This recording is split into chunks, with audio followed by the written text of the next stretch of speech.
감사합니다. 저희는 지금 갈라디아서를 살펴보고 있네요.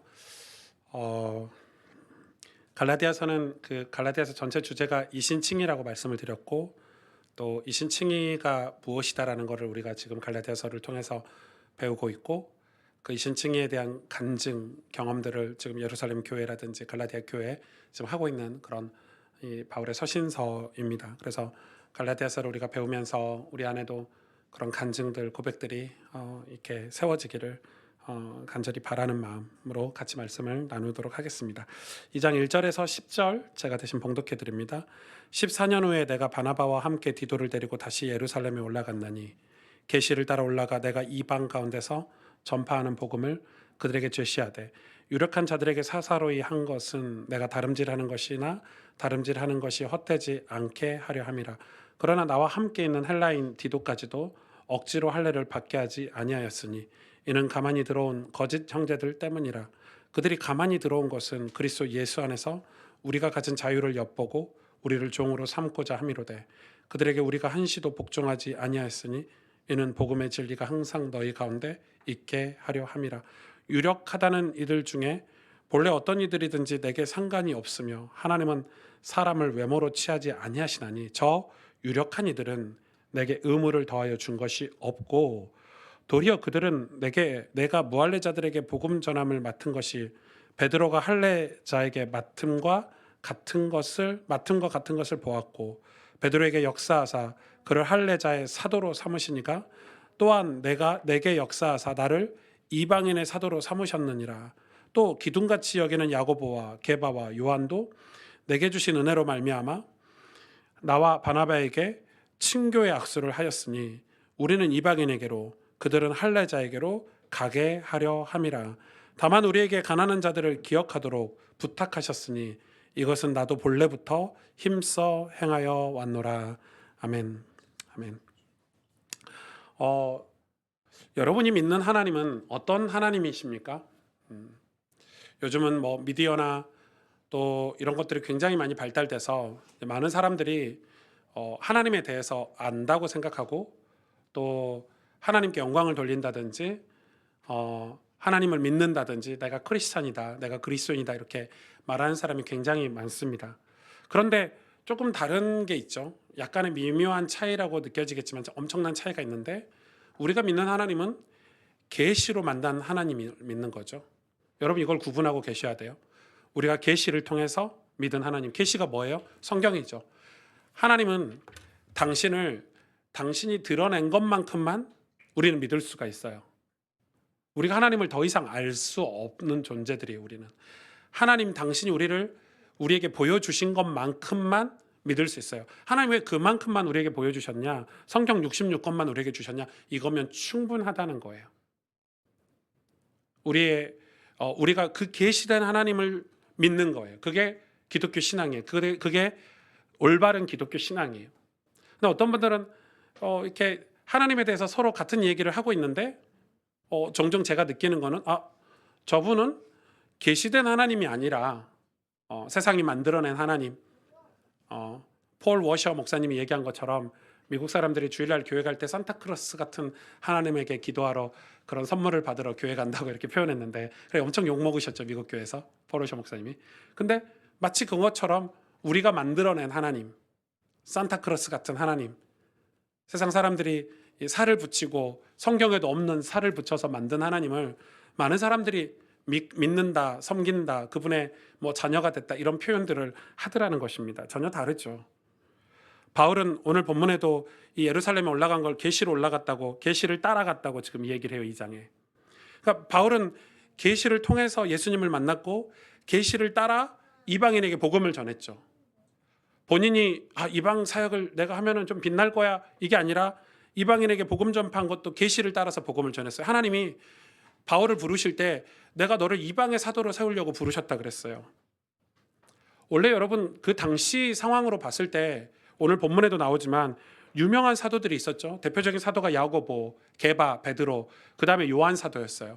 이 많은 예수님의 12제자 중에 특히 세 인물이 굉장히 인기가 많았다고 해요. 그래서 이들이 누구에게 인기가 많았냐면 유대인들에게요. 유대인들에게 복음을 전해서 그래서 수많은 유대인들이 이 기독교로 개종하고 개신교로 개종하는 역사가 일어났어요. 그러니까 제가 바울 같으면 바울도 유대인 중에서는 알아주는 사람이었기 때문에 그가 개종하고 나서 예수님을 믿고 나서는 유대인 쪽에서 사역을 하면 훨씬 더 안정적이고 인기도 많이 얻었겠죠. 그런데 그는 오늘 이방으로 갔어요. 왜냐하면 하나님이 이방인을 위해서 그를 부르셨다라는 계시를 받았기 때문에. 그래서 이 게바라든지 요한이라든지 야고보를 부러워하지 않았어요. 오늘 본문에도 그런 내용이 나오죠. 그들은 할례자들을 위해서 하나님 부르셨고 나는 무할례자들을 위해서 하나님 부르셨다라고 얘기를 해요. 여러분, 성경은 하나님의 계시예요. 즉 하나님의 말씀이에요. 그렇기 때문에 성경과 상관없는 신앙, 성경과 상관없는 구원은 있을 수가 없어요.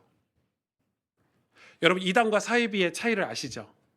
제가 여러 번 설명을 드린 것 같아요. 이단은 다 똑같아요. 찬송도 부르고 설교도 똑같이 하고 다 비슷한데 끝이 다른 거예요. 열매가 다른 거예요. 끝에 가서 똑같이 믿었는데 끝에 가서 나라는 존재를 섬긴다든지 끝에 가서 자기의 그런 본색이 드러난다든지 그게 이단이에요. 그래서 다를 이자를 써서 끝이 다르다라는 게 이단의 뜻이거든요. 끝이 다른 거예요. 사과나무인 줄 알고 사과 농장에 사과나무를 다 심었는데 몰라요. 이게 사과나무인지 다 사과나무겠지 생각했는데 거기에 배가 하나 열려요, 나무에. 그럼 이단이 되는 거예요, 걔는. 사이비는 완전 달라요. 사이비는 내용도 다른 거예요. 모양도 달라요. 애초부터 이 하나님이라든지 예수 그리스도에 대해서 완전 다르게 가져가는 게 사이비예요. 여러분, 신천지는 이단일까요, 사이비일까요? 사이비죠. 왜냐하면 자기가 이 보혜사라고 하니까, 자기가 그리스도라고 하니까 사이비인 거예요, 이만희가. 이런 차이가 있는 거예요. 여러분, 성경과 상관없는 신앙, 구원 있을 수 없어요. 성경으로 우리는 믿고 성경으로 구원받는 게 기독교 신앙이에요. 그렇기 때문에 바울이 뭐라고 얘기하냐면 2장 하반절에 보면 내가 다름질한 것이나 다름질한 것이 헛되지 않게 하려 함이라 이렇게 기록하고 있어요.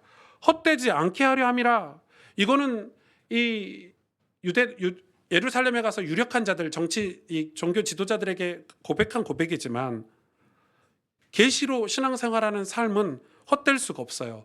예루살렘을 지금 14년 만에 방문을 하고 있잖아요. 14년 동안 자기가 계시를 따라서 신앙생활하는 거에 대한 간증을 하는 거예요. 여러분, 계시로 신앙생활하는 삶에, 계시로 이 만난 하나님을 섬기는 삶에는 결코 헛됨이 없어요. 그래서 헛되지 않게 하려 함이라, 이 말씀은 계시를 따라 하나님 앞에서 주의 복음을 위해서 살았던 그의 삶에 대한 부끄러움이 없었다라는 그런 바울의 간증이기도 하지만, 또 하나는 말씀을 순종해서 살았던 삶에 대한 어떤 자기 인생에 대한 어떤 자신감, 고백, 이런 것들이죠. 여러분, 우리의 삶이 헛되지 않는다는 게 무엇일까요? 평생을 믿음으로 살아야 할 수 있는 고백들이죠. 그것에 결코 흔들림이 없고 변질이 없어야 할 수 있는 고백이 우리가 헛되지 않았다. 내가 계시로 받은 그 믿음으로 살았다라고 고백할 수 있는 거여야 되잖아요. 그런데 왜 흔들리고 변질될까요? 그것도 열매잖아요. 흔들리고 변질되는 것도 열매인데 그런 열매를 맺는 과정이라는 게 있지 않겠습니까?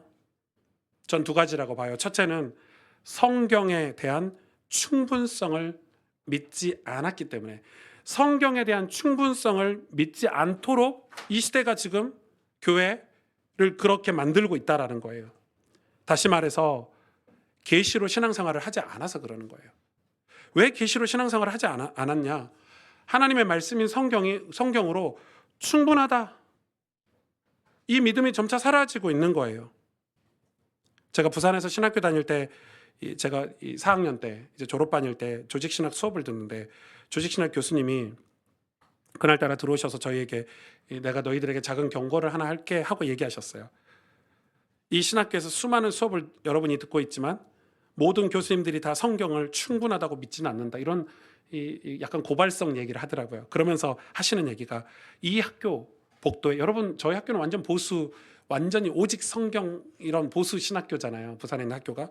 그런데 뭐라고 교수님이 얘기하냐면 이 학교의 복도를 아리스토텔레스가 걷고 있어, 에둘러서 얘기하는 거예요. 여러분 이 학교의 복도에 뭐 칼빈이 걷는다, 뭐 예수님이 걷는다, 믿음의 선배들이 걷는다 이렇게 말해줘야 되는데 아리스토텔레스가 걷고 있다라고 얘기하는 거예요.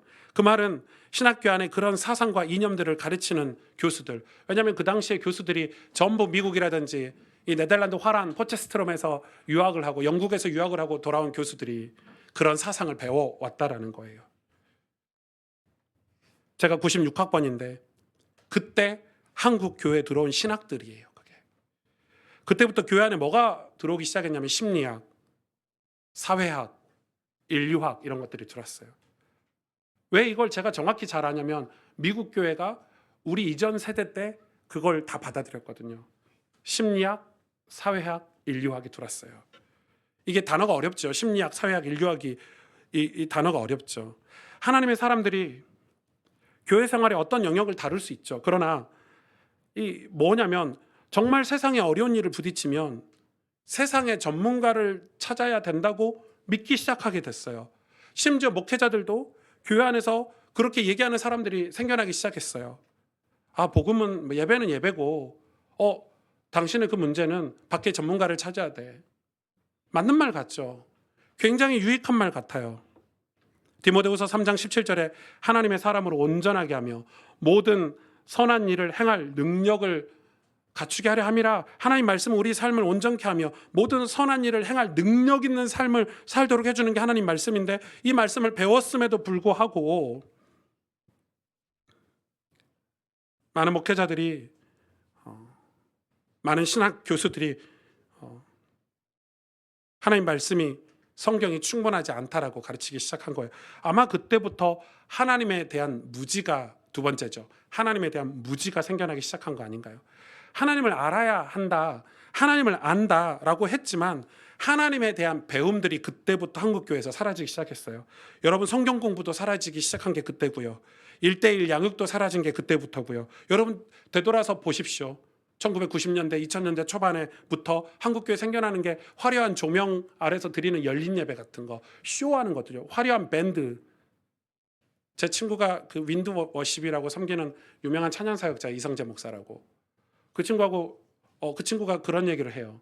만나서 이 얘기를 하는데 자기가 씁쓸하다는 거예요. 교회들이 자기 밴드를 다 그래서 스케줄이 풀이라는 거예요. 왜? 그래서 교회가 그럴 능력을 다 상실했대요. 그래서 요즘 젊은이들은 그런 화려한 밴드, 조명, 어떤 찬양 스킬 인도하는 거 아주 아름답게 인도하는 거에 이 교회 아이들이 젊은이들이 모이기 때문에 자기가 거기에 쓰임 받고 돈도 벌고 지금 잘 나가고 있다는데 씁쓸하다는 거예요. 그래서 저도 한마디 거들었죠. 근데 너 언제 시간 돼? 우리 교회 한번 와야지. 저도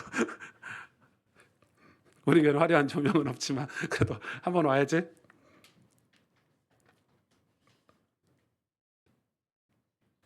많은 목회자들은 신학과 성경, 하나님을 경험한 그런 능력에 대해서 공부하지 않고 목회를 잘하기 위해서 인류학을 공부하고 교육학을 공부하고 경영학을 공부하는 시대가 됐어요. 주보에다가 경영학 박사, 인류학 박사, 철학 박사 이런 걸 넣어야 유능한 목사로 인정받는 시대가 된 거예요. 교회 운영도 더 이상 성령 충만한 사람들, 정말 기도하는 분들이 교회를 운영하는 게 아니라 교회 안에서 가장 세상적으로 전문성을 갖춘 분들이 교회 운영을 하기 시작했어요. 왜냐하면 그런 분들이 교회 경영을 잘하니까. 그래서 실제로 대형 교회가 되고 더 나은 서비스를 성도들에게 제공하기 시작해서 성도들이 만족하는 교회가 됐어요.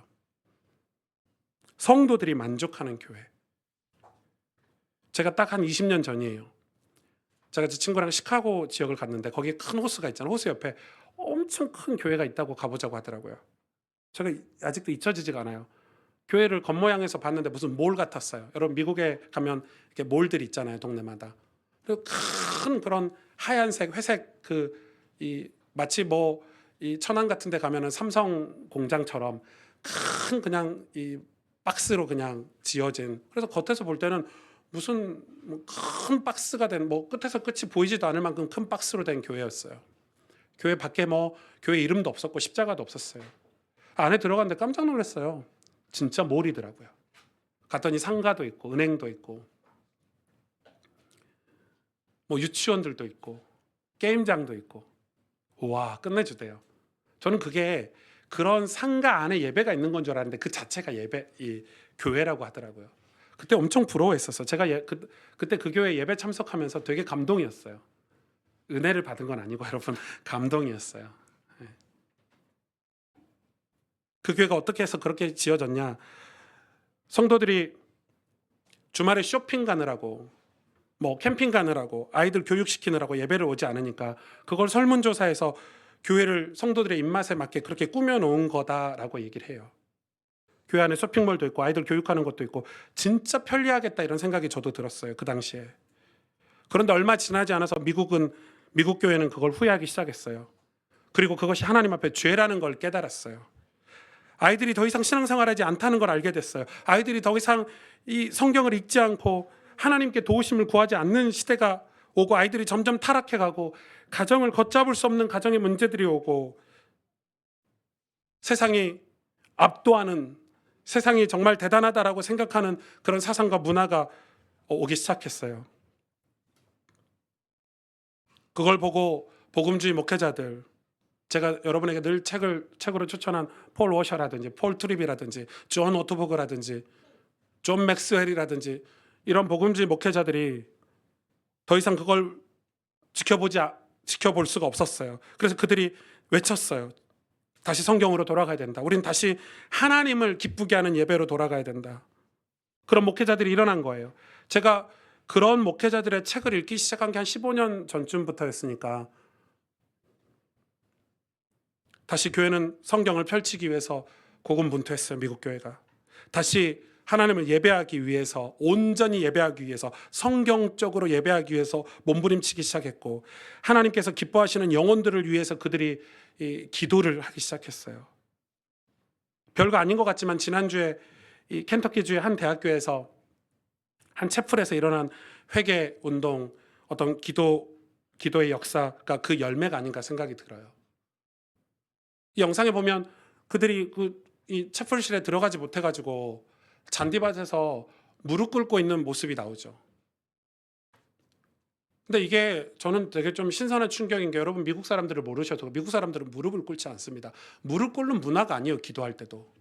그래서 기도할 때도 두 무릎을 꿇지 못해서 한쪽 무릎만 꿇고 기도하는 게 그들의 최고의 경의의 표현인데, 이 젊은 20살, 21살, 22살 대학교 1, 2, 3, 4학년짜리 아이들이 지금 채플실에 꽉 차가지고 들어가지 못해서 지금 밖에서 기도하는데, 지금 이게 오늘까지 20 며칠 때 계속 기도가 이어지고 있어요.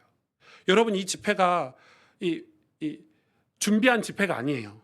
우리 몇 박 며칠 부흥회를 하자, 말씀 사경회를 하자, 이런 집회가 아니에요. 유명한 강사를 데리고 찬양팀을 세워서 하는 집회가 아니고, 일반 미국 이 학교들은 기독교 학교들이 많으니까 그냥 점수 따려고 듣는 경건의 채플이에요. 연세대학교에서 듣는 그런 채플 같은 거예요. 그거 패스해야 되는 과목이에요. 그러니까 뭐 예상하고 준비한 부흥회가 아니에요. 그런데 아이들이 그 채플 시간에 하나님이 임재하셔서 이 채플이 끝나고 집에 돌아가지 않고 기도하고 있어요.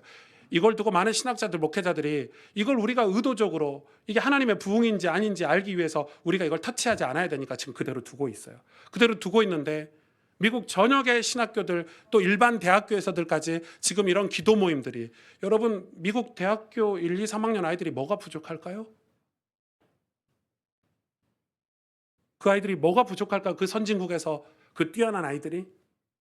근데 그 아이들이 왜 저 잔디밭에 엎드려서 무릎 꿇고 자기 죄들을 회개하고 하나님 다시 우리를 만나달라고, 하나님 다시 우리를 도와달라고 기도하고 있을까요? 지켜봐야 되겠지만, 이런 역사가 이런 부흥을 허락하는데 여러분 그냥 아무 과정 없이 이런 부흥이 있었을까요? 폴 워셔 목사님이라고 여러분 책 읽어보셨죠? 폴 워셔 목사님 책은 다 읽으셔야 돼요. 뭐 폴 트립, 폴 워셔 이런 분들 책은 다 읽으셔야 돼요. 존 오토버그 이런 책들은 여러분 놓치시면 안 돼요. 그런데 그 중에 한 분이신 폴 워셔 목사님이 미국의 복음주의의 대표적인 목사님이에요. 제가 이분의 책을 만난 게 한 15년 전쯤이에요. 목회를 얼마나 잘했는지 몰라요. 잘생겼어요. 설교도 잘해요. 목회를 되게 잘했어요. 미국 스타일답게. 그래서 교회가 급성장을 했어요. 막 성장하고 있는데, 그리고 교회가 더 성장하도록 교육자들이 매주 모여서 기획회의를 하고 다른 교회들처럼 성도들의 필요를 채우려고 회의를 하고 재정을 마련하고 교회 예배당 환경을 구성하고 이런 데 온통 신경을 쓰고 목회를 했다고 해요. 그런데 이 목사님이 영혼이 어느 날 고갈되고 갈급했대요. 그리고 자기 안에 하나님의 음성이 들리더래요. 과연 하나님이 기뻐하신 목회를 하고 있는 건가 내가 정말로 우리 성도들의 영혼을 살리는 지금 설교를 하고 목회를 하는 걸까? 하나님 앞에서 양심에 찔리더래요. 아니라는 거예요. 성도들을 즐겁게 하고 교회를 성장시키는 목회를 했지, 성도들에게 죄를 짓지 말라고, 회개하라고, 성경을 있는 그대로 계시된 말씀을 그대로 전하는, 이 복음을 전하는 설교를 해본 적이 없다고 자기가 생각이 들더래요. 그리고 어느 날 설교 때 성도들에게 그 회개를 했어요. 자기의 죄를 회개하고 이제부터 우리 교회 제가 이 하나님 말씀을 강해하겠습니다. 그전에는 성도들이 원하는 주제들을 캡처해서 주제 설교를 했던 이 폴트리 목사님이 그렇게 설교를 하기 시작했는데 기존의 성도들 중에 50%가 넘게 교회를 떠났대요. 여러분, 교회에서 성도가 한두 명만 떠나도 이 영향이 있잖아요. 근데 여러분, 원래 모였던 예배 성도들, 그 급성장하던 교회 성도들이 50%가 넘게 떠났어요. 떠나면서 다 하는 얘기가, 우리 목사님 왜 그래? 우리 목사님 좀 이상해. 그런데 그 남은 성도들과 이제는 폴트리 목사님 계시를 받았기 때문에 확신했어요. 지금이 아니면 미국을 바꿀 수 없어. 미국 교회를 바꿀 수 없어. 지금이 기회하고 그 남아있는 절반의 성도들과 함께 성경을 공부하기 시작했고, 밤이면 모여서 자녀들을 위해서, 가정을 위해서, 미국 땅을 위해서, 젊은이들을 위해서 기도하기 시작했다는 거예요.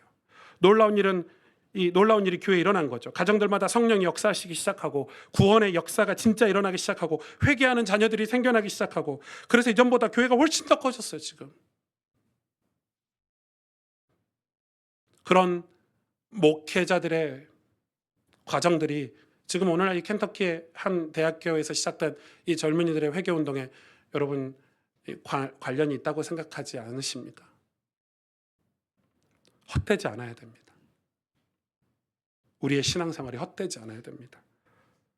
우리가 계시를 따라 신앙생활을 하고 있다면 헛될 수가 없습니다. 결국 성경에 계시된 하나님을 우리가 믿고 섬긴다면, 그 믿음대로 산다면 우리의 인생은 헛될 수가 없습니다. 어떻게 변질이 있을 수 있고, 어떻게 타락이 있을 수 있고, 계시를 따라 신앙생활하면 우리에게 주어지는 특권, 축복이 있는데 그게 바로 자유입니다. 자유. 성경은 진리를 알지니 진리가 너희를 자유케 하라고 했습니다. 근데 이 자유는 무엇입니까? 세상 사람들이 이야기하는 그런 프리덤이 아닙니다. 내 마음대로 내 뜻대로 살아야지, 그 자유가 아닙니다. 성경에서 말하는 자유는 진리가, 복음이, 그리스도 예수가, 십자가의 복음이 우리를 자유케 하는데, 그 자유는 바로 구원의 확신이기도 하고 하나님의 은혜이기도 하며 하나님의 영광에 대한 감격, 감사, 기쁨이기도 합니다. 다시 말해 하나님과 교제로 인한 자유입니다. 죄로부터 완전히 자유하고 세상으로부터 자유하고, 그 자유 안에는 기쁨이 있고 안식이 있으며 감사가 있죠. 무엇보다도 행복하죠. 하나님과 교제함으로 얻는 그런 자유, 기쁨. 얼마 전에 저희 와이프님께서, 너무 존칭을 했나 설교 때, 저희 와이프께서 친구들을 좀 만나고, 가끔 그럴 때가 있어요. 아내들이 너무 아이들 양육하는 게 힘드니까 아빠들에게 부탁을 미리 하는 거죠. 혹시 쉬는 날, 언제 쉬는 날 좀 돼? 그래서 아이들을 맡겨놓고 친구들을 좀 만나고 오랜만에. 그래서 저는 당연히 그렇게 해야 된다. 근데 언제 와? 했더니 밤늦게 온다는 거예요. 애들 재우고 있으래요. 애들이 처음엔 신났죠. 왜 신났을지 예상이 되시죠? 아빠랑 있으면. 그런데 아이들이 점차 점심을 먹고 저녁을 먹을 때쯤 애들이 꼬질꼬질해지고, 원래 우리 아이들의 모습이 아니야. 왜 이렇게 더럽지? 방도 더러워지고 아이들도 더러워지고. 그럴 때 아이들이 점차 막 이 짜증을 내고 엄마 어딨냐는 거예요. 결정적으로는 잠자기 직전에 엄마를 자꾸 울고 난리 났어요. 야, 아빠가 너 하루 종일 TV 보여주고 하루 종일 너네들이 원하는 거 먹게 다 해주고 아이스크림 다 사다 주고 했는데 왜 잘 때 엄마를 찾니? 이러니까 필요 없다는 거. 아빠 나가래요. 엄마 빨리 데리고 오래요. 아이들은 그 엄마와의 관계 속에서 얻는 그런 안정감이 있죠. 분명히 엄마가 혼내는데 매일 분명히 엄마가 잘해주는 것 같지 않은데 아이들은 그 안에 더 자유가 있고 안식이 있고 평안이 있나 봐요. 하나님과의 관계에서 오는 자유, 그건 방종이 아니에요. 하나님 보호하심이에요. 그런데 유대주의자들이, 이 교회 안에 있는 유대주의자들이 할례를 받아야, 특정한 음식을 먹어야 혹은 먹지 말아야, 절기를 지켜야 한다고 뭐라고 얘기하냐면 가만히 와서 속삭이는 거예요. 사도 바울이 그들을 거짓 형제라고 지칭했죠. 오늘 왜 형제입니까? 교회 안에 같은 크리스찬인 거예요. 그런데 거짓 형제인 거예요. 그러니까 교회 안에 같은 성도기 때문에 그들이 속삭이는 얘기를 들을 때 귀가 쫑긋하고 열리겠죠. 함께 신앙생활하는 형제들이에요. 교회 안에서 속삭여요. 뭐라고 속삭입니까? 하나님 말씀으로만 어떻게 구원받을 수 있어? 하나님의 말씀으로만 어떻게 너희가 행복할 수 있어? 하나님의 말씀으로만 어떻게 교회가 부흥해?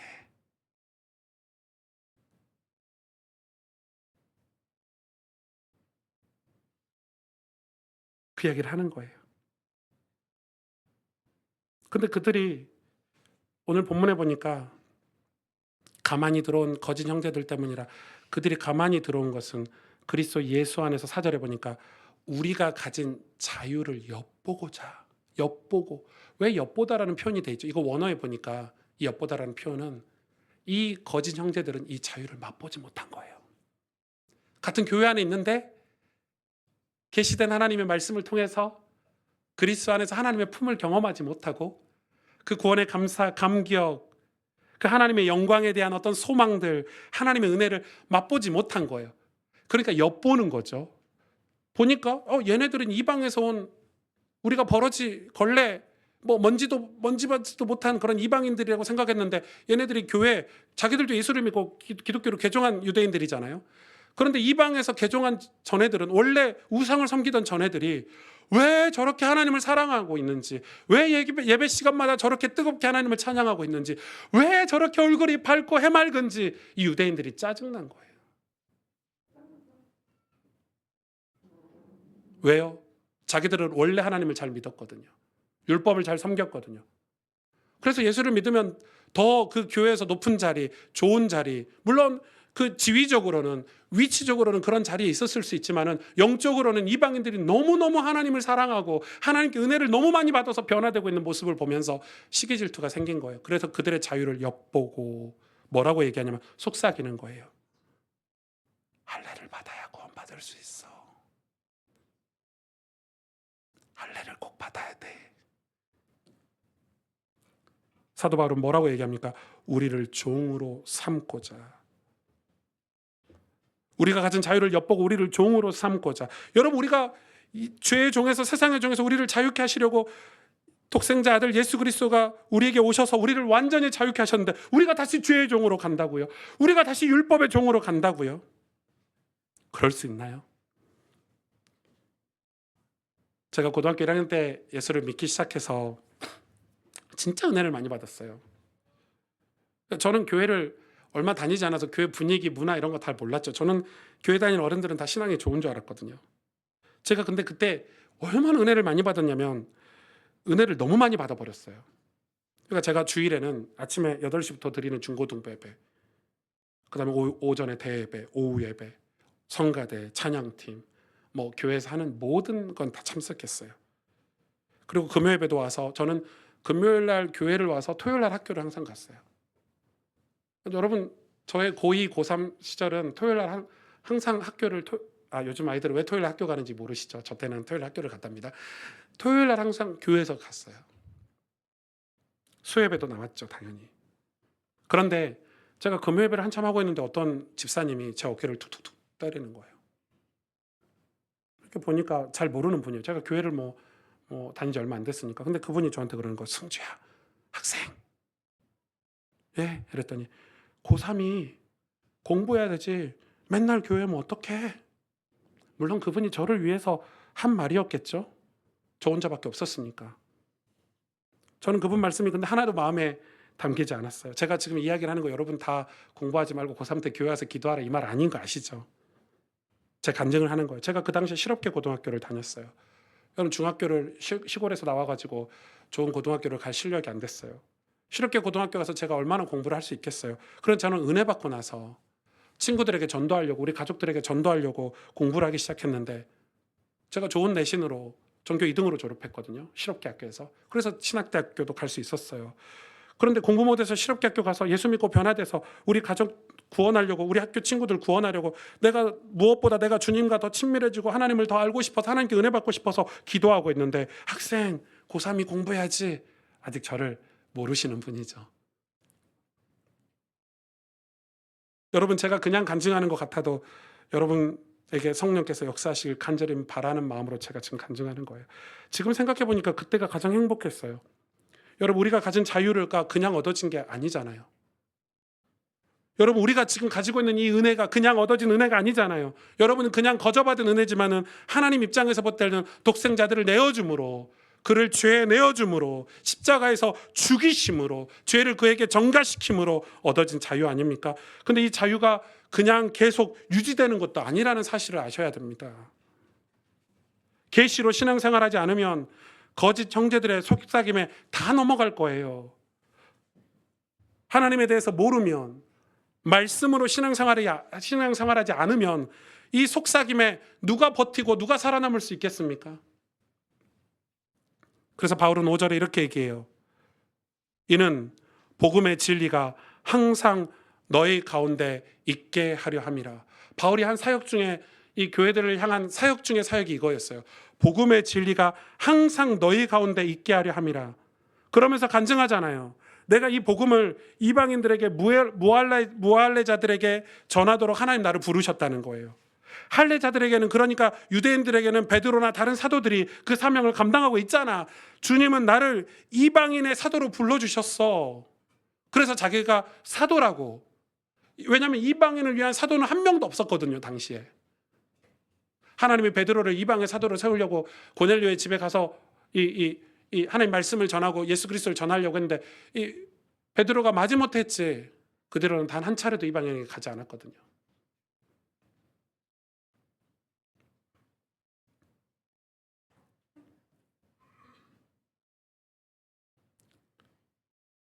그런데 복음을 희석시키는, 복음의 진리를 희석시키는 그 어떤 전통이나 이념, 사상 이런 것들을 주의하라고 유대주의자들이, 거짓 형제들이 계속해서 속삭이는 거예요. 그래서 복음의 진리가 항상 너희 가운데 있게 하려 함이니라. 그게 바울의 애쓰고 노력하고 이 자유를 지키기 위해서 사역했던 모든 거였어요. 복음의 진리가 항상 우리 가운데 있어야 돼요. 여러분 그 일에 우리가 힘써야 돼요.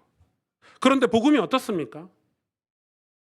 미국 교회 1990년대 미국 교회 생겨난 문화 중에 하나예요. 숏복음. 여러분 그게 우리나라에 먼저 생긴 게 아니에요. 5분짜리, 3분짜리 CCC의 사형리 같은 것들, 구원의 길 같은 것들, 그게 미국 교회에서 만들어낸 거예요. 간단하게, 편리하게, 요약해서, 편집해서 쉽고 간단하게 전해질 복음, 미국 교회가 만들어낸 거예요. 그래서 길거리에서 영접한 사람들이 아니 마지못해 영접해준 사람들이 뭐라고 생각하냐, 나는 구원받았다라고 착각하고 살고 있잖아요. 지금 교회도 한번 안 가보고 계시된 하나님들 경험해 본 적도 없으면서. 제 얘기인가요? 박영선 목사님의 인격의 제자훈련을 보십시오. 그런 전도가 이 폭력이라고 설명했어요. 폭력. 왜? 한국교회가 얼마나 많은 사생자를 세상에 만들어냈냐. 사생자 아시죠? 얼마나 많은 사람들을 영접시켜서 가짜 확신, 구원의 확신을 가지고 실제로는 그들이 구원받았을까라고 이 교수님께서 되레 질문하셨잖아요. 얼마나 많은 사생자들을 남겨놨습니까? 우리가 그들을 위해서 기도라도 하고 있습니까? 이름이라도 기억하고 있습니까? 그들이 정말 이 신앙의 길을 가도록 우리가 그들의 발을 씻고 있습니까? 아니잖아요. 복음이 그런 것입니까, 여러분? 복음은 하나님 속에서 죄인된 인간의 속으로 온 거잖아요. 하나님의 속성이 우리 안에 온 거잖아요. 그러니까 이거를 이 복음에 대해서 많은 신학자들이 위대한 딜레마다라고 얘기해요. 왜 위대한 딜레마라고 얘기하냐면 여러분 성경 전체가 다루는 가장 심각한 이 문제가 뭐죠? 성경에서 말하는 인간에게 가장 심각한 문제는 우리가 뭐 우상 숭배하는 것도 아니고 우리가 타락해서 성적으로 타락한 것도 아니에요. 성경에서 다루고 보고 있는 인간에게 가장 심각한 문제는 뭔지 아십니까? 하나님이 공의로우시다는 거예요. 그래서 하나님이 공의로우시기 때문에 우리의 죄를 용서하실 수 없다는 거예요. 그게 성경이 보는 인간의 가장 큰 문제예요. 하나님이 공의로우세요. 그래서 우리가 죄 짓고 있는 우리의 죄를, 죄인이 우리를 용서할 수 없다는 거 큰일 났지 않습니까? 심각한 문제 아닙니까? 우리가 다 구원의 기회조차 얻지 못하고 하나님의 진노로 지옥에 다 가야 되는데 그게 성경이 말하고 있는 가장 심각한 인간의 문제예요. 잠언 17장 15절에 이렇게 말합니다. 악인을 의롭다고 의인을 악하다는 이 두 사람은 다 여호와께 미움을 받느니라. 갈라디아서 3장 10절에 누구든지 율법책에 기록된 대로 모든 일을 항상 행하지 아니하는다는 저주 아래 있는 자라 하였음이니라. 이것이 가장 크고 심각한 우리의 문제입니다. 마틴 로이드 존스 목사님, 찰스 스펄전 목사님, 폴 워셔 같은 목회자들이 로마서 3장을 설교하면서 모두 여기에 동의했습니다. 하나님 공의로우시고 우리는 죄인이라는 거예요. 그게 우리의 가장 심각한 문제라는 거예요. 설교자는 이 사실을 사람들에게 알려야 합니다. 하나님은 참으로 공의로우시고 인간은 참으로 악한데 하나님이 공의로우시려면 악한 자를 반드시 정죄하셔야만 합니다. 이게 인간에게 가장 큰 문제라고 알려야 합니다. 그런데 하나님은 자기 아들이 죄가 되게 하셔서 그 얼굴을 우리에게 다시 돌리셨습니다. 그 아들은 죄를 알지도 못하는데 누군가는 하나님의 공의에 의해 하나님의 백성의 죄책을 지고 하나님께 버림을 받아야 되고 하나님의 진노 아래 짓밟혀 죽어야 되는데 하나님은 당신의 아들 독생자들 예수 그리스도를 그 일에 투입시키신 겁니다. 갈라디아서 3장 13절에 그리스도께서 우리를 위하여 저주를 받은 바 되사 율법의 저주에서 우리를 속량하셨으니. 그러니까 우리가 뭐에서 자유함을 얻었어요? 율법의 저주에서 자유함을 얻은 거예요. 하나님의 공의로 말미암은 죄인에 대해서 진노하시는 게 율법이잖아요. 거기서 자유함을 얻었다는 거예요. 하나님은 의로우신 동시에 죄인들을 의롭다 하실 수 있는 길을 여셨습니다. 그게 십자가입니다. 사랑하는 아들의 죽음으로 하나님의 공의가 만족된 것이죠. 그렇기 때문에 여러분 구원은 그렇게 쉽거나 간단한 것이 아닙니다. 지금 여러분이 이 자리에 나와서 지금 예배를 드리고 있고 교회를 다니고 있는 일이 그리 쉬운 일이 아니지 않습니까? 아침에 일어나서 아이들 옷 입히고 밥해 먹이고서 교회 오는 게 어렵다 쉽다가 아니라 지금 여러분이 이 자리에 와서 하나님을 예배하고 내가 하나님께 은혜를 받으려고 한다는 것 자체가 기적 같은 일 아닙니까? 그러니 우리가 구원에 대한 중대성을 우리 삶에 다시 회복해야 된다고 생각합니다. 구원을 위해 우리는 기도해야 됩니다. 사람들의 가르침에서 벗어나 십자가를 공부해야 됩니다. 우리 자녀들을 그냥 두면 알아서 예수님 믿습니까? 우리 젊은 세대들을 그냥 내버려 두면 알아서 부응하고 그들이 알아서 회개하고 주 앞에 돌아옵니까? 아이들이 복음을 들어야 되는데 그 복음의 시작이 바로 기도입니다. 그 복음의 시작이 기도이고 우리의 회개이며 우리의 믿음입니다. 우리가 믿음으로 살아갈 때 우리는 비로소 그들에게 복음을 간증할 수 있습니다. 계시로 말미암아 살았던 우리의 삶을 사도 바울처럼 오늘 간증할 수 있는 것입니다. 죽은 영은 하나님께서 생기를 불어넣어 주셔야만이 살 수 있습니다. 그렇죠? 죽은 영은 하나님께서 생기를 불어넣어 주셔야지만이 살 수 있습니다. 아무리 제가 젊은 청년들하고 젊은 우리 대학생들하고 앉아서 좋은 얘기를 많이 하고 우리 대학생들에게 도움되는 얘기를 많이 하고 너희들의 인생에 도움되는 얘기를 많이 하고 오늘도 이 클로리 예배 때 청년들 예배 때 뭐 연애 특강 해달라는데 목사한테 도대체 무슨 연애 특강을 들으려고 하는지 모르겠지만은 그런 얘기를 아무리 많이 한다 한들 대화가 아무리 둘 사이에 대화가 잘 통한다 한들 이 영혼을 구원하시고 죽은 영혼을 살리시는 것은 하나님이 생기를 불어 넣어 주셔야 가능한 일이라는 것입니다. 그런데 기도를 우리가 안 할 수 있습니까? 대화가 잘 통해서 교회가 부흥합니까? 수준이 맞아서 맞습니까? 여러분에게 정말 부탁드리고 제안하고 싶은 것은 우리 여러분하고 상의하거나 교육자 장로님들하고 상의하지 않았지만 제 마음에 3월 달부터 정교인 릴레이 기도를 시작하려고 합니다. 순순히 제 마음이고 우리 교회 성도들이 동참하는 자율적으로 스스로 동참할 수 있도록 여러분 표를 만들 것입니다. 그리고 여러분 그 요일이나 날짜에 들어오셔서 내가 이 시간은 하나님 앞에 기도해야 되겠다. 왜냐하면 제가 아무리 생각하고 또 생각하고 또 생각해봐도 주중에 모여서 기도하기는 어려운 교회입니다. 여러분 주일 평일날 퇴근하고 교회 오는데 1시간, 2시간씩 걸린다는 거 알고 있습니다. 교회가 강남에 있으니까. 그런데 기도는 해야 될 것 같습니다. 여러분 자녀들을 위해서라도 우리 후손들을 위해서라도 기도를 해야 될 것 같은데 소그룹이나 당회도 그룹으로 들어오셔서 한 날짜를 섬겨주셔도 좋습니다. 이걸 언제까지 해야 되나 고민을 많았습니다. 신방 기간 동안만 할까?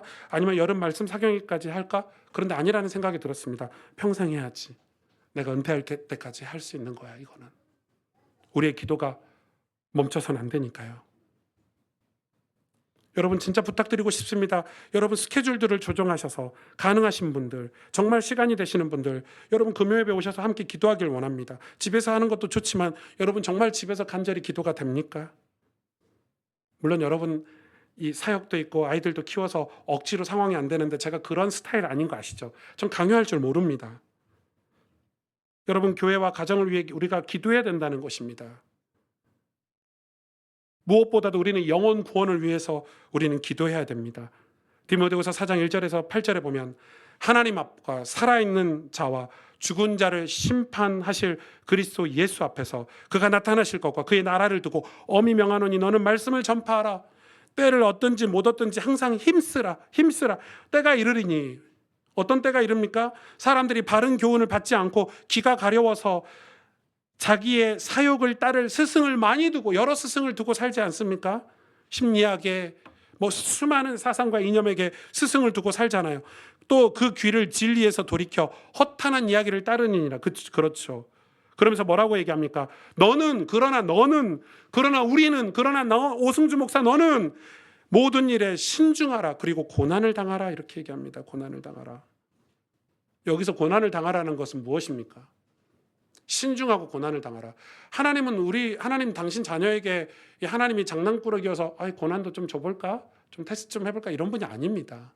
이 고난은 우리가 기도하려고 우리가 기도해서 하나님께 하나님의 그 자유를 맛보게 하시려고 우리를 기도의 자리로 우리를 인도하시는데 그 과정이 고난이 있다는 겁니다. 마치 이런 것과 같습니다. 요즘 저희 한빈이가 저희 큰아들이 축구에 빠져 있습니다. 그래서 아빠 시간만 되면 아빠 공원에서 10분만 축구하고 들어가면 안 돼. 저는 집에 오면 녹초가 되거든요. 보통 사역하고 집에 들어가면 녹초가 되니까 집에 와서 바로 샤워하고 싶고 씻고 싶고 이런데 또 옷 갈아입고 나갔다가 또 오면 또 애들도 시켜야 되지 나도 뻔하잖아요. 그림이 너무 어떻게 해서든지 안 가려고. 한민아 밖에가 너무 추워 지금. 오늘 축구할 수 있는 환경이 아니야. 그런데 한번 갔거든요. 아이 얼굴이 이렇게 밝을 수 있을까? 그냥 공원에서 아빠랑 발로 툭툭 공 주고받는 그거가 그렇게 행복할 수 있을까? 저는 그렇게 애를 데리고 나갔다 오는 게 고난이거든요. 그거 얘기하는 거예요. 고난스럽지만 즐겁고 행복한 것을 위해서. 여러분 가족들하고 외식 한번 해보세요. 엄마 아빠가 아이들 데리고. 외식하는 게 얼마나 힘들잖아요. 우리 어린 아이들 데리고 사시는 분들은. 또 저희 교회는 막 2형제 3형제도 많은데 애들 데리고 밥 먹이러 오면 밥이 코로 들어가는지 귀로 들어가는지 눈으로 들어가는지를 모릅니다. 무슨 맛인지 하나도 느낄 수 없습니다. 그런데 아이들은 추억이죠. 엄마 아빠랑 밖에 나가는 것 자체가 좋고 외식하는 것 자체가 좋습니다. 그거 알기 때문에 부모들이 고통스럽지만 저는 집에서 아이들 배달시켜서 먹이는 게 세상에서 가장 편리하고 맛있는 밥이라고 생각이 들거든요. 애들 TV 좀 틀어주고. 외식하러 가면은 이게 진짜 전쟁 같은데 그래도 외식하러 가잖아요. 왜요? 그 영광스러움을 위한 고난이에요. 기도는 우리의 고난이에요. 마땅히 해야 돼요. 여러분 부흥을 맛보고 싶지 않습니까? 저는 우리 아이들이 자유가 없는 시대에 다시 종의 멍에를 메고 죄의 종으로 살게 하고 싶지 않습니다. 저는 마치 고등학교 3학년 때 그 집사님이 고3이 공부해야지 그 말이 다시 나 과거로 돌아가라고. 공부도 안 하겠죠. 과거로 돌아갔으면. 다시 죄의 종으로 살라고 그 음성을, 귀에 속삭이는 음성을 듣고 싶지 않습니다. 우리 다음 세대가 하나님을 경외하고 경배하고 하나님 앞에 기쁘게 쓰임받는 세대를 만들어주고 싶지. 물론 저는 능력이 없고 기술이 없고 그렇게 머리가 좋진 않지만은 성경을 봤을 때, 미국 교회 역사를 봤을 때, 기도하면 하나님이 하시는 일이구나. 여러분 가정과 자녀를 위해서 우리가 같이 기도해야 되지 않겠습니까? 디모데후서 4장 7절 8절에 이야기합니다. 왜 그렇게 하라고 직무를 다하라고 권면합니까? 우리가 의로우신 재판장이신 하나님, 내게 주실 의의 면류관, 주의 나타나심을 사모하는 자들에게만 주는 그 의의 면류관을 위해서 그렇게 하라는 것입니다. 우리가 복음을 전하기 위해 갖춰야 될 것은 우리의 신앙생활이 리얼이어야 합니다. 팩트여야 합니다. 리얼 아시죠? 진짜여야 합니다. 많은 사람들이 성경을 읽는다고 하지만 리얼로 읽지 않습니다. 저는 알고 있습니다. 여러분이 성경 한 장 읽는 게 얼마나 힘든 삶을 살고 있는지. 그러나 그 고난을 극복하셔야 됩니다. 신앙생활은 리얼이어야 됩니다. 여러분 아무리 개혁을 외쳐도 우리가 여전히 주님을 사랑하지 않고 믿음의 삶을 하지 않았는데 개혁을 외친다 한들 개혁이 될 리가 만무하죠. 아무리 여러분이 가정복음화를 위해서 기도해도 성령께서 역사하실 만한 통로가 없는데, 다시 말해서 내용 없는 삶을 사는데 가정복음화가 되어질 리 만무하죠. 목사들이 타락해서 변질해서 흥청망청 사는데 하나님 나라를 위해서 기도한다 한들 하나님이 그들에게 하나님 나라를 부흥을 부어주실 리 만무하지 않겠습니까? 엎드리지 않는데 하나님이 부흥의 방법, 과정들을 우리에게 알려주신 그 과정들을 따라가지 않는데 어떻게 부흥이라는 걸 맛볼 수가 있겠습니까? 여러분 우리는 다시 기도해야 합니다.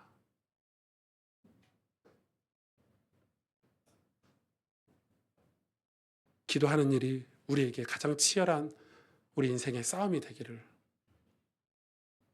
우리 여성분들이 몸매 관리하고 살 뺀다고 헬스장 다니면서 치열한 싸움을 싸우고 계시듯이 마치 그 이상 훨씬 더 중요한 것이 우리의 기도라는 사실을, 우리의 자유를 지키기 위해서 그리스도께서 십자가에서 죽으시고 우리에게 주신 그 자유를 지키고 우리 자녀들에게 전달하기 위해서 우리가 이 기도를, 그래서 계시된 하나님 말씀을 우리가 놓치지 않기를 여러분 간절히 바라고 원합니다. 같이 기도하겠습니다.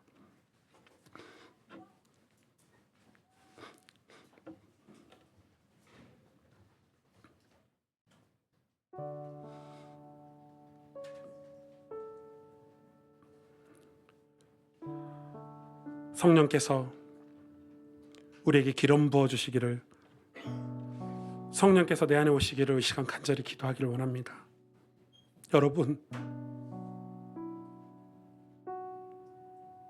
저는 미래가 두렵습니다. 저는 미래에 대해서 확신하지 못하고 있습니다. 왜 그러냐면 어떤 미래가 올지 그게 눈에 보입니다. 우리가 지금 하나님 앞에 엎드리지 않으면 계시된 하나님 앞에서 내가 헛되이 내 다름질이 헛되지 않았다라고 고백하지 않으면 우리의 미래가 어떤 미래가 올지 저는 두렵습니다. 행여 우리 자녀들이 하나님을 모른다 할까? 행여 우리 후손들이 하나님 없는 세대를 살아가고 있지 않을까? 행여 우리 자손들이 교회를 등지고 살지 않을까? 그래서 우리가 오늘 바울의 간증처럼 우리도 기도해야 된다고 저는 생각합니다. 우리가 정말로 하나님 앞에 복음의 진리가 항상 너희 가운데 있도록 우리가 엎드려 기도하기를 원합니다. 하나님, 성령 하나님이 우리 가운데 임재해 주셔서 충만케 해주셔서 우리가 이 믿음의 삶을 살 수 있도록 오늘 새 힘을 우리에게 공급해 주세요. 우리 이 시간 간절히 내 영혼을 두고 이 시간 간절히 하나님 앞에 고백하고 기도하도록 하겠습니다. 하나님 아버지 감사합니다. 주님, 하나님의 은혜를 찬양합니다. 하나님 앞에 정말로 간절히 기도합니다. 주님, 우리가 무엇을 할 수 있습니까? 우리는 아무것도 할 수 없는 연약한 존재들임을 지금 고백합니다. 하나님을 아는 지혜로, 하나님을 아는 지식으로, 여호와를 경외하는 지식으로 우리를 다시 채워주시기를 원합니다. 주께서 말씀하신 그 계시를 따라 우리가 하나님이 어떤 분인지를 알고 하나님에 대해서 무지했던 우리의 삶들을 회개하고 이제 우리가 다시 하나님 앞에 엎드려 하나님을 붙잡고 하나님 날 도와달라고, 하나님 우리의 자녀들을 도와달라고 기도하는 저희들 되기를 원합니다. 아버지, 정말 간절히 기도합니다. 아버지, 우리가 다시 하나님 앞에 우리의 기도가 회복되어져서 정말 하나님을 향한 신앙생활이, 내가 이 복음 때문에 내가 달려온 길이 헛되지 않았다고 간증할 수 있는 이 신앙생활이 될 수 있도록 하나님 우리의 신앙을 다시 한번 붙잡아 주시기를 원합니다. 하나님 우리의 신앙을 다시 한번 계시를 따라서 신앙생활할 수 있도록 우리 심령을 하나님 붙잡아 주시기를 간절히 기도합니다. 하나님 이 시간 하나님의 백성들의 기도를 들으시고 이들의 심령 가운데 하나님 은혜를 베풀어 주시고